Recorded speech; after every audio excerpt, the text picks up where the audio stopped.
fundamentally, I think why I end up doing this is like to be able to share the mountains with people is so special. Project 282, it was a slightly audacious idea that I decided that I wanted to climb the 282 Munroes in Scotland, but do them in a single push and be fully self-propelled. No matter how like stressed out you are about things and stuff, and you just go out for a day out in the mountains or like all the hills, like, you know. And I think, I don't know, there's something very like kind of humbling about them, and that like you've got to be quite present, but you're also kind of aware of how insignificant you are. My name's Emily Scott. I am from Northern Ireland originally, but I currently live in Soma in the Swiss Alps. I work as a skier and an international mountain leader. Talk to me about that kind of geographical map of your life, because you say you lived in Northern Ireland, you've done a lot of stuff in Scotland, you lived all about the place as well, now you're where you are. How has that kind of worked over the years, that moving around, and how have you ended up here?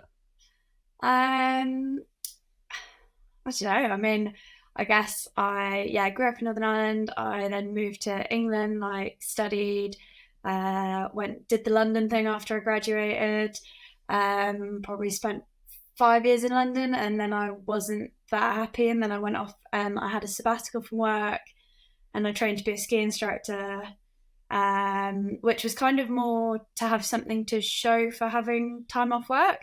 I started doing the qualifications, and 10 years later I live in the Alps full time and teach skiing for the winters. So yeah, I guess it's kind of been like the mountains have kind of been the consistent bit. And it's just kind of been working out my lifestyle that I end up being in the mountains. Why the mountains? What drew you to them initially, and what continues to draw you back to them? I mean, you live in them now, but yeah, what is it about the mountains?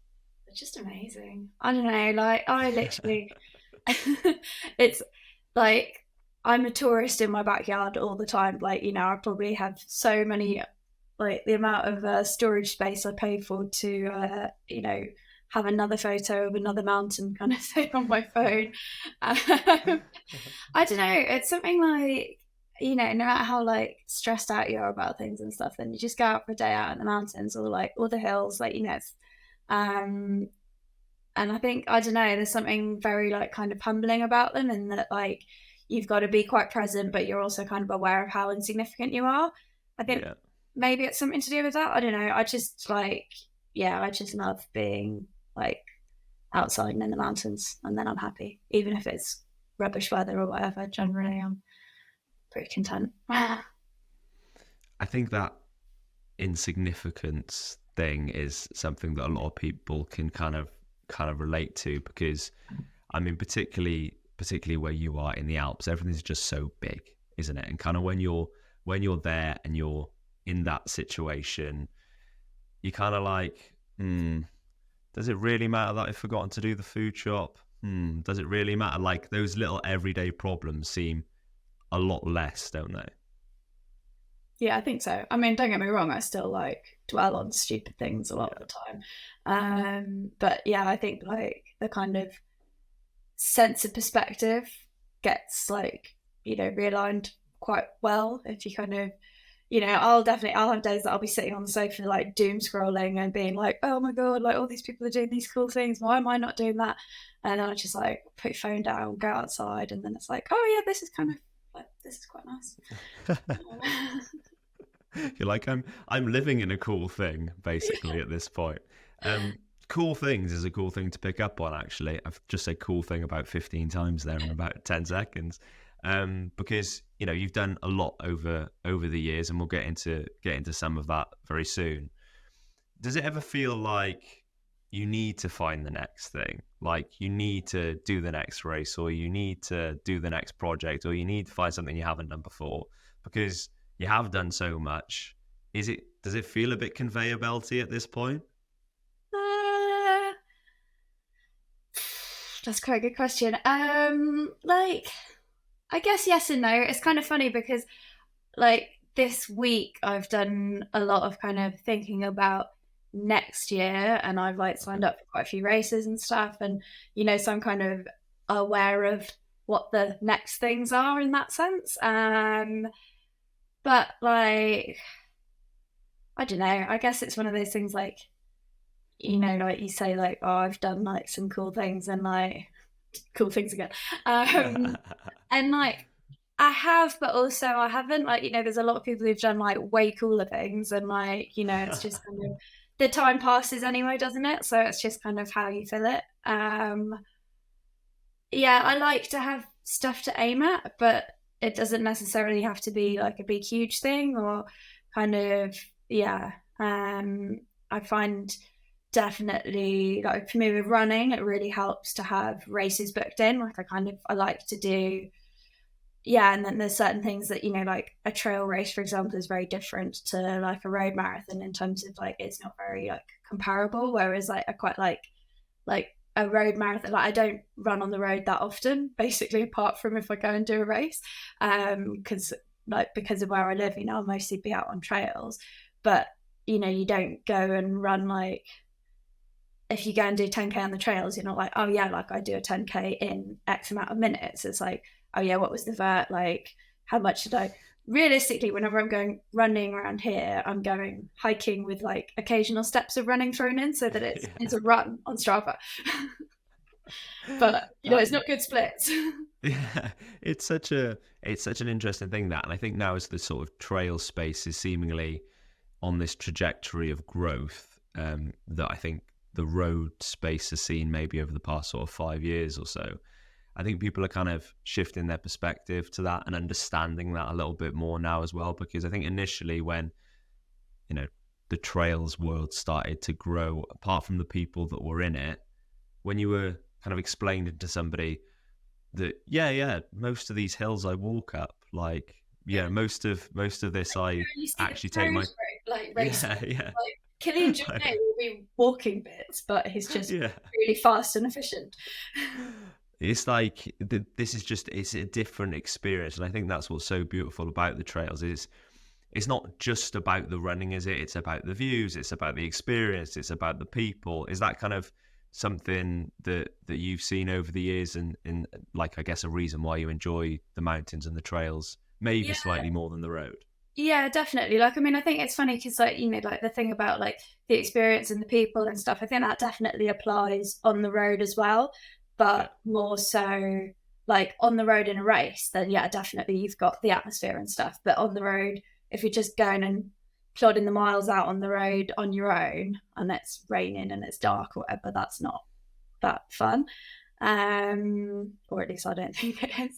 To the people who are committed enough to do it, or like even worse, hammering out the miles on the treadmill. I honestly, I have so much respect for people who can, like, you know, one of my friends the other day put it on Instagram that she did 25k on a treadmill, and I was just like, what? Like, how? I don't.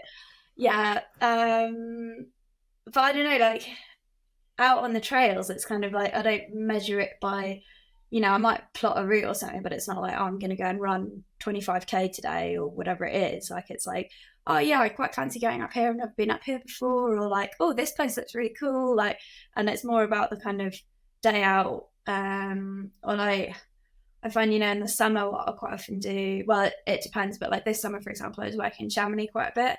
And if I had a day off, then like, it would be like, oh, I could go to this refuge here and have lunch here. So I basically do a run that's a day out in the mountains, that I go and I sit and have a lunch somewhere up on the mountain, and then like carry on and find somewhere else to have a snack maybe, and have some snacks with me in my pockets, obviously. Maybe a picnic. Do you ever have to remind yourself, like, for most people what you do isn't normal? Like, I know you did a VK in Chamonix this year, and you've done like loads of different things this year, and just been about the place on your bike and just chilling in the mountains. Like, for most people, that's not a normal life. And do you have to kind of sit back and be like, hey, this is actually pretty cool? Yeah, definitely. Like, I think, you know, it's a lot of like conscious decisions that have like brought me to being here. And but yeah, like, it's definite. And it's funny as well, because then you end up like the people that you hang out with and like the people that you follow on social media and stuff, it ends up being like you kind of almost like think like, oh, this is quite standard, because that's like my explore feed on Instagram. It's just constantly people out mountaineering or biking, whatever, you know, it's like very much like in that kind of sphere. And then yeah, obviously like living in a mountain resort, like, you know, people go out and do cool things all the time, and I feel like I'm saying cool things all the time. But yeah, I guess it is then kind of, you kind of normalize it because that's what you get used to and what the people around you are used to and what you see on like social media and stuff as well. And then suddenly it's like, oh yeah, actually it's kind of maybe not that normal. I was on a trip with one of my friends at the end of September, and we were out on bikes in the Arctic. And we actually were talking about that. Like, we were like, we've kind of got to the point that we almost like normalize this. Like, I mean, I was like, this is freaking cool what we're doing right now. Like it's awesome. But like, you know, it's like one day we had a couple of days that was snowing and it was just a bit not fun. But, you know, it's kind of all part of the experience, and just, you know, get on with it and get through it. And then it's like, yeah, this is mega. You tried not to say cool then, didn't you? You swapped out for mega. The good conversation is sponsored by cool. I think just the phrase, me and my friends were on bikes in the Arctic, is a mad phrase. And like we kind of mentioned about London and you doing that sort of 5 year stint down there and maybe a bit more of a corporate life. If you had said to you, just that phrase, if you had said to Emily back then, me and my friend were on bikes in the Arctic, what do you think she would have said to you? Like, she must be like, you're mad. Yeah, maybe. Yeah, it's like, it's a bit out there, isn't it? Must feel like a different world. Yeah. Yeah, it's funny though. I mean, I guess the kind of the last like year or so that I was in London, I was getting out of London a lot. Like, you know, I kind of would be driving out to like Wales or to Scotland or to the Lake District like for the weekend, and like, oh, just like the drive back in on the M40 on a Sunday night, trying not to fall asleep at the wheel. Like, it was awful, genuinely. But yeah, I mean, I think in a way, like at that kind of probably that like last maybe year, 18 months I was living in London, I was very much like a kind of a yes girl. Like, I was like, if somebody suggested something that sounded fun, then I would yeah, kind of try and make it work. And yeah. So maybe I'd just be like, well, that's good that I've ended up I'll try not to say now. Yeah. I mean, I still think it's kind of mad that I just went to the Arctic with bikes. Like, you know, yeah, no, it is. It's completely mad. But I'm going to say it, very, very cool.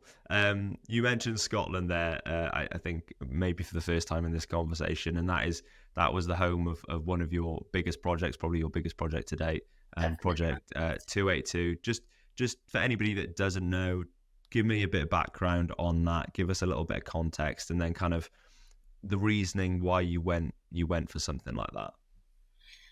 Okay, yeah, so Project 282, it was a slightly audacious idea that I decided that I wanted to climb the 282 Munroes in Scotland, but do them in a single push and be fully self-propelled between them.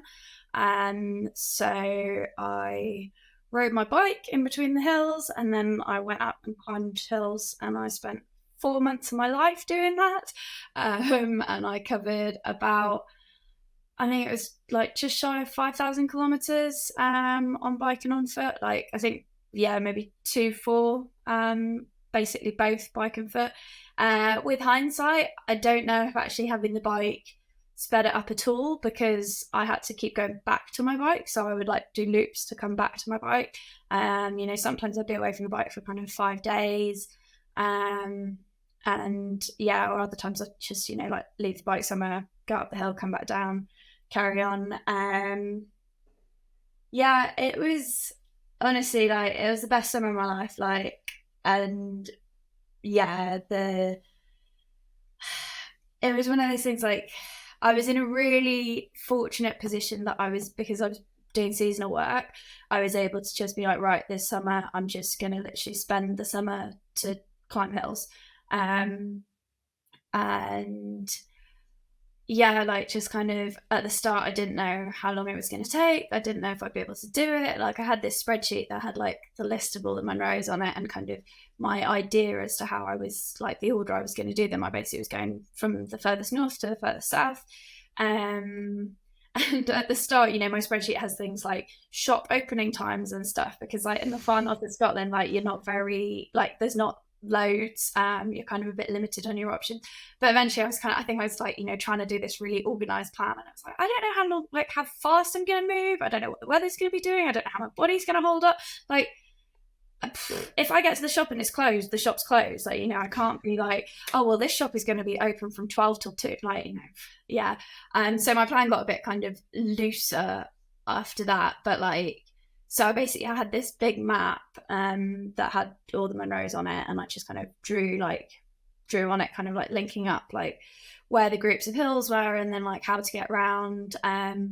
And yeah, there were a few times because I had a road bike with me, and there were a couple of places that luckily I did kind of, you know, zoom in on it whilst I kind of got into the area. And I remember there was one place that I realised like, oh, I better go and do this hill now, because if I don't do it here, if I do it like a bit later where I thought I probably would do it, it actually would be like 130 miles round on the road that I hadn't factored in. Whereas if I do it from here, it's only 50 miles round on the road, or, you know, it's like that kind of thing. But it was good. When you like look back at that now, you kind of said there, I didn't kind of know if I was going to be able to do it. Was there a point that you crossed that you thought, oh right, this is, you know, I've got this now? Was there a time, or was it literally like until you were at the top of that last peak, you didn't let yourself think about it? I actually, funnily enough, I think that I knew that I was good like just before. So the last one I climbed was Ben Lomond, and the peaks I'd done previously are called the Allure Alps, and they're on the other side of Loch Lomond from Ben Lomond. And basically my plan for that one, I had like some friends who were coming to meet me, and some of them had come, they'd parked at the bottom of Ben Lomond, and they'd brought a canoe and some paddle boards, and they paddled across. And my initial plan had actually been to try and swim across Loch Lomond, like, because it was like 1,500 meters across or something, versus like I think to cycle around on the road would be something like 40k. I can't remember the distances off the top of my head, but it was, you know, it was going to be a lot further to cycle around. And I was like, oh, it'd be quite a cool like ending, you know, if I can like swim across.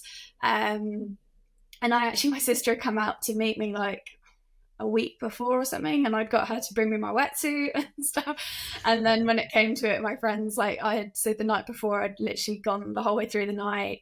I'd had about an hour where I'd like basically been in my emergency bivy bag next to a rock because I was hallucinating so much, and it was like, I just need to get to the end. Then whenever I got to the shore in Loch Lomond to meet them, and then they were there, and they were like, no, you're getting on the paddleboard, you are not going in the water, because if you go in the water, you're going to end up like hypothermic in an ambulance, and you're not going to do your last hill. So I let myself be talked into the paddleboard was fine. But I think, yeah, like whenever I kind of got off the bike there, then I knew I was done with the biking. And then I had friends with me and stuff for the last one, and honestly, I was so slow. I was like, I could barely get one foot going past the other. But I think like psychologically, I was done there, because like that's where I'd had like the real big push to get to that point. But I think before that, like at the start, it just seemed like, you know, I'd kind of say, I think like, I don't know, maybe like 2 weeks in, I'd probably only done about 15 hills or something, and it was kind of like, and I've still got how many to go, like 260 something, like, you know, and it seems like madness. But you know, it kind of, you settle into it, your body gets used to the rhythm, the routine, like and because of going from the north to the south, like anyone who knows like the kind of the layout of the Munroes in Scotland, the further north, like they're much more spread out. So I kind of would do like one hill and then ride my bike for quite a long way and then do another. And like, whereas once you get kind of south of the Great Glen, then you've got like more condensed groups. So, there'd be days that, like my biggest day, I did 10 in one day, that I was able to like link them all together. And like, yeah, that was a big day, but also it wasn't necessarily like the hardest day. It's just kind of, but I think as well, it's like, the weather is such a huge factor. So like when I started, when I was like terrified stepping into the unknown, like I was really lucky because I basically had like 3 weeks of like solid high pressure. Like you never get that consistent weather in Scotland, but I had sunshine and blue skies for, the best part of 3 weeks. Like I didn't get rained on until I remember I was in the Phanex and I got rained on there. So I was probably at least a week in. Like, and it was just like, it was a short storm, like it was a thunderstorm came in. But I was able to then like go to a pub and dry out afterwards, and and it was fine. But then kind of when I was in the last month, the weather was the opposite and it was horrific. And I had like, I think I had 2 named storms over the 4 months, and like, yeah, like you just have to kind of adapt and adjust and be a bit flexible with the route. And yeah, it was good. What was it like afterwards? Because your life for like those 4 months has literally been like, right, how do I get to this peak? I need to climb this peak. Let's link over to here. And then it's kind of like, you've paddleboarded over the loch, you're wandering up to the top, you get to the top of the final one, you finish, and then you're like, huh, like what was that like? Do you know what I did after I finished? This is the worst bit. One of my mates gave me a lift down to the bus station in Glasgow, and I got on a mega bus down to London overnight. Of course you did. Oh my God. And honestly, I came out in London and I was just like, I was so glad it was pouring with rain, and I was so glad it was because I could have my hood up and I was just like little blinkers on. And the reason that I was in London, it was my great uncle was having an 80th birthday party, and that was kind of the thing that set my last kind of 3 weeks. I remember my dad phoned me maybe a month before I finished, and he was just like, oh, so you've been invited to this birthday party, like I assume you're still going to be climbing the hills. And I was like, yeah, I think I am. I've still got like 60 to go or something. And then that day I remember being out, I was around Glencoe, and I remember being, when I was out in the hills, I was like, you know what, like they're closer together, I kind of know what I'm doing a bit more now, like actually maybe I can do it. And then I think the next day maybe I like bought all the other maps, and I had like one day that was really, really wet, and I'd kind of done a hill as quick as I could, and then like got back into a pub and sat there with all these maps and was like, actually, yeah, if I keep going, I can just about do it. And that's why I bought the mega bus, because I was like, well, it's £15. If I don't make it, I'm not like that bad financially. But it was a big motivator to kind of get through to the end. But yeah, then it was so weird, like getting to London, and my mum and dad came and met me at Victoria Coach Station. I just literally was just like, there's so many people, like just sensory overload. Yeah, I mean, I find that if I go to London now, I find that in general, like I find it a bit overwhelming, kind of with how like, yeah, it's just the volume of people around. But yeah, that time I'd literally just been trudging around in the hills on my own for 4 months. Suddenly it's like, oh right. Yeah, I was at a bit of a loss afterwards, to be honest. And then I had a few weeks I spent down, like I stayed with a friend down in London because I had a wedding, which was basically my kind of initial like hard stop. Although having said that, I'm sure if it come to it and I was 270 Munroes in, I'm not sure if I'd, because by that point I would have been 4.5 months in. And yeah, but I made it to the wedding, and I made it to the Hendy, which was the week before, which was again like not quite what I was ready for. And then I ended up like basically afterwards I had a bit of a review of my finances, and because the weather had been so bad in September, I'd ended up being a bit like, future enemies problem, credit card, I'm paying for a hotel tonight, I can't do like a 40k day out in the pouring rain that I've been going from dawn till dusk, or actually more likely been going till 9-10 o'clock and it's been dark since 6 o'clock or whatever, and then put my tent up. So I basically quit camping for about the last 3 weeks, and and yeah, that ended up being quite painful on the credit card. So yeah, then I ended up going back to my old firm and working for like 2 months, like in London, to pay off my debts, basically. So yeah, it was a bit of a come down. You said there about your dad calling you and saying, "I presume you're going to still be climbing the hills at that point, like before that birthday party."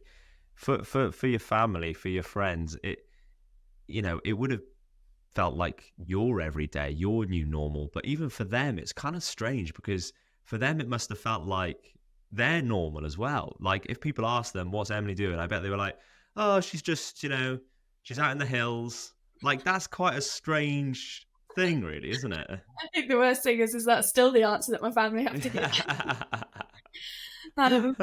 Yeah. Yeah, it must, like, I don't know. It's my dad came and joined me when I was maybe 6 weeks in. And well, yeah, that actually ended up being a bit of a disaster.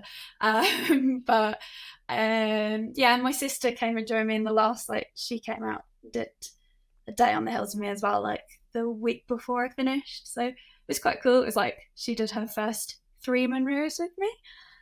Probably not the ones that most people would pick as their first Munroes to do, but it was like, we're here today. You don't have a choice. Yeah, exactly. But no, like, I mean, yeah, I think my family's kind of, now they're pretty used to me being like wanting to do stuff like that.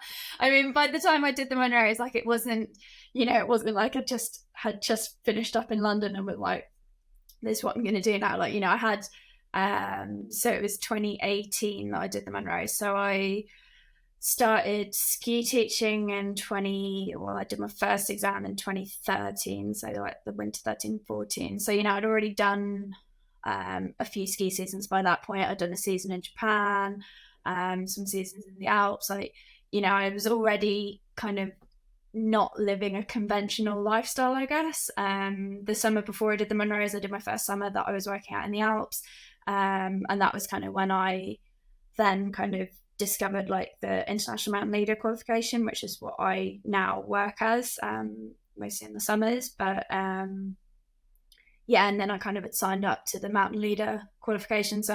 And I'd done my like summer Mountain Leader training before I did the random Munroes. And yeah, it just, I guess it's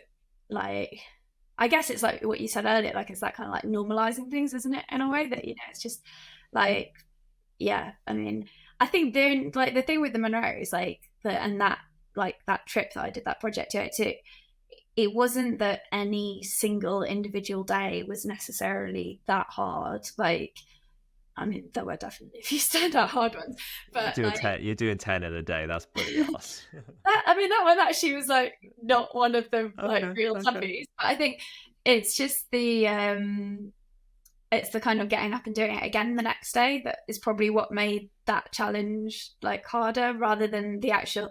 I think most people would be fine. Like most people with a general fitness would be fine to do the majority of the individual days.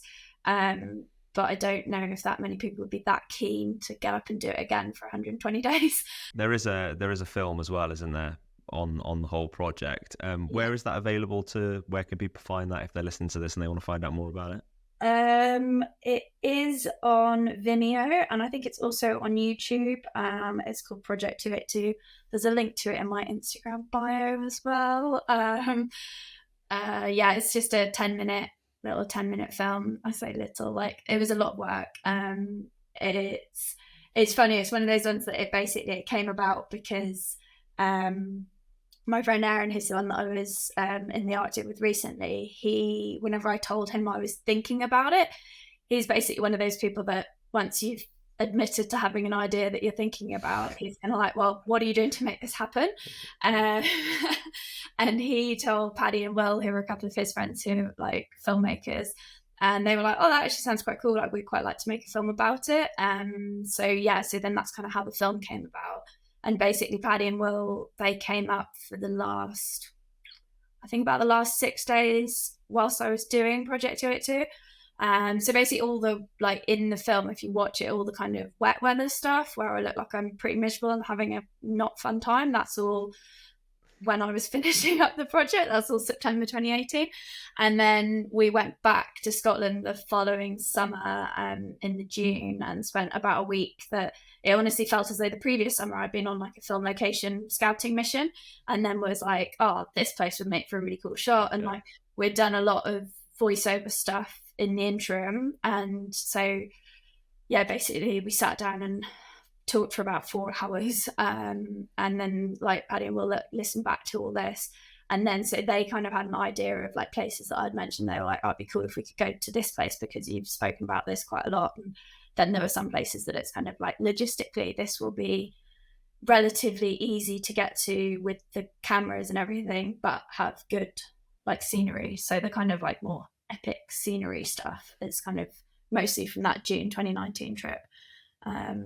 But yeah, I mean, it was like weeks of work for a 10-minute film. So it just like gave me such an appreciation for like what, like, you know, all those kind of adventure films that you see like the whole time, like the amount of like work that's gone into those is huge. Well, I can't recommend it enough. So yeah, if you're enjoying this chat and have enjoyed this chat, go and watch it. Like Emily said, there is a link in her bio. I'll put Emily's Instagram bio in the description of this as well. There you go. That's like bio inception, isn't it? You go to the description of this. You just put the link to the film if you want. Nah, yeah, but then they don't go to your Instagram, do they, Emily? Come on, I'm helping you. Sorry. I'm helping you.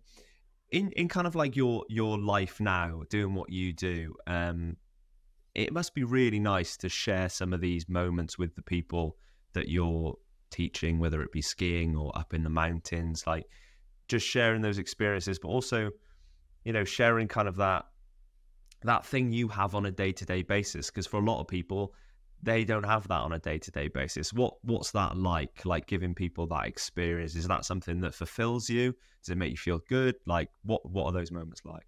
Yeah, definitely. And I think that's why I do what I do, and like why I've, like, you know, the ski instructor pathway is long and has, you know, been expensive and hard work, like, you know, and I'm still going through it, like, you know, I'm still working on qualifications, still doing exams, still trying to get better, but yeah, fundamentally I think why I end up doing this is like to be able to share the mountains with people is so special. And kind of, you know, whenever, like, it's funny sometimes, I think, I don't know how to like phrase this.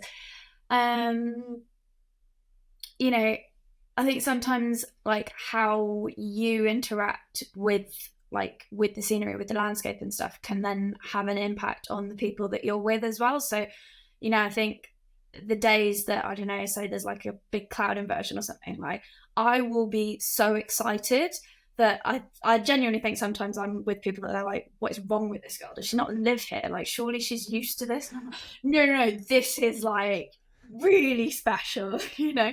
And I'll be out. So honestly, sometimes I'm taking more photos than the people who are there on holiday.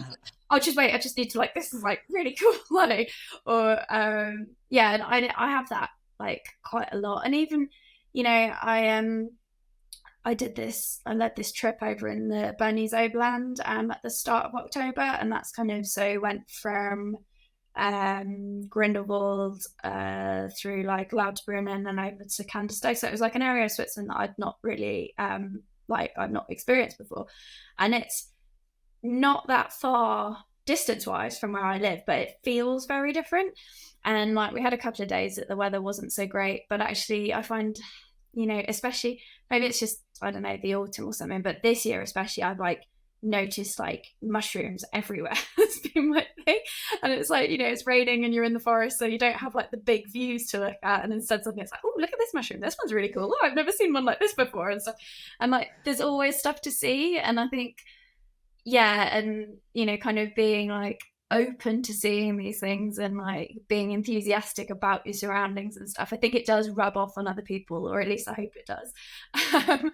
Otherwise maybe I'm not very good at my job, I don't know, but it is, yeah, I think it's one of those things as well. Like for me, like being outside of nature is so important to kind of my like general like well-being. But I feel like if you don't kind of have that like appreciation for nature, then how do you want to like care for it as well? So it kind of like, to go into like a bigger thing, you know, in terms of like caring for the planet and like your impact and like, you know, what we're doing to the environment and stuff. I think like without having that appreciation in the first place, it's quite hard to then be bothered. It's and I it's difficult, like you say. It's sometimes hard to put things like that into words and perspective. But I remember I went out to, this is the first time I've experienced this. I've been to the Alps, I've, you know, been skiing and stuff, but mainly resort based stuff. And I went out to Moab last year in Utah, and I remember just going to the top of this peak. It was like 1:30 in the morning. I was meeting a friend who was, you know, 110 miles into a race at that point, and you're looking up at the sky and you see a sky like I've never seen a sky like that ever before. Like, they're just so clear. I can only imagine what the sky's like there. Yeah, unbelievable. And I've never seen scenery like it. Even just driving from Denver down to Utah on the road, I hadn't seen scenery. So when you're in the middle of somewhere that hardly anyone ever goes, and you're at 11,000 feet or whatever, and it felt different to anything I've ever experienced before, in a way that who has done a lot of stuff outside and in the mountains and has appreciated the views, I don't think I had appreciated that the world is a little bit like this, and it's different and it's big, and this is a place that honestly felt like another planet. And I think that's what people don't appreciate sometimes, is when you go around about your day-to-day life, and it's difficult because day-to-day life, is there is so much out there, isn't there? Like, there is so much to experience and explore, and even you've done loads over the years, you haven't really touched it, that's so exciting. Yeah, it's funny as well, because there's that kind of thing that, you know, there's just so many places that like, you know, that you want to go and see and want to go and like experience and stuff. But even like if you go like the same place time and again, there's always a different experience to be had with it. And you can always kind of like get more kind of, I guess if you're not getting the breadth, then you're getting the depth instead, aren't you? So it's that kind of like, I would go up and say like, Arthur's Seat in Edinburgh is probably like one of my favorite hills. And I've been up it like hundreds of times, but every time I go back to Edinburgh, I still like make a point of like, I have to go and see Arthur. It's kind of one of like, I mean, I've lived in Edinburgh on like 2 different occasions, so like, you know, it's kind of somewhere that I have spent a lot of time. But it's funny because it's like, even though I've been up it like so many times, I still will have a different experience each time. And it's the same, like, you know, like I could do the same hike here that I've done 20 times before, but I'll still have a different experience on it, because, you know, either you like the weather will be different, how you feel will be different, the people you're with, like, you know, there's so many, like the season, just like so much stuff. And yeah, like I never begrudge doing the same thing again if it's, I mean, well, yeah, maybe if it's something that's not so fun, like doing my tax return again. But yeah, like variables always change, which is the beauty of the outdoors, I think. And I think we'll finish with this, Emily, because I think you'd be a good person to ask this to. There are going to be people listening to this that are thinking, you know, I can't get outside. I've got this, I've got that. I would like the outdoors to be a bigger part of my life, but for this reason or that, I can't. What would you say to somebody that is wanting that to be the case? And like, is there anything that you kind of advise to help them get outside a little bit more and maybe start making it a bigger part of their existence? Yeah, I think, to be honest, even actually like what we kind of just like touched upon there, that kind of like, you don't have to go to the Alps or to the Scottish Highlands or whatever. Like, it doesn't always have to be like, or to the Arctic or to the desert. Like, you know, like you don't have to go and do these big, huge adventures. Like, you know, even just like getting outside to your local park and like spending a bit of time and kind of maybe like opening your eyes a bit more to what's around you. That I think sometimes it's so easy to like not really pay attention to your surroundings. And like, I think especially, you know, now with like smartphones and stuff, I think, you know, kind of it's so easy to kind of compare yourself to other people, and also like see what everyone else is doing and feel like, oh, if I'm not doing something epic, then like I might as well not bother. And like I definitely fall into this trap a lot, but to actually just try and reframe your mindset and be like, actually, you know, time outside is good regardless of where it is. And like, you know, you don't have to be up a mountain, like you can be in the local woods or whatever. And like, yeah, just to kind of try and like make the time for that. And I think I definitely notice it. Like I have days that if I don't go outside and stuff, I get so grumpy. Like I get in a bit of a like, you know, I've had times that my boyfriend has literally been like, can you please go out for a run because you are a nightmare right now. And it's just like, you know, like I need to have that kind of time outside. And like, yeah, and I guess it's different for everyone, but definitely like for me, like the like movement in the outdoors, like they're very like linked. And I like to kind of pass through a landscape under my own steam, because then I feel like I'm more, I guess, like, I don't know, involved with it, like, and more aware of it. And yeah, it's just like, it doesn't always have to be big. I guess that's the thing. It's just like, you know, if you've got an hour, go out for an hour. Like, you know, you don't have to take 4 months out of your life.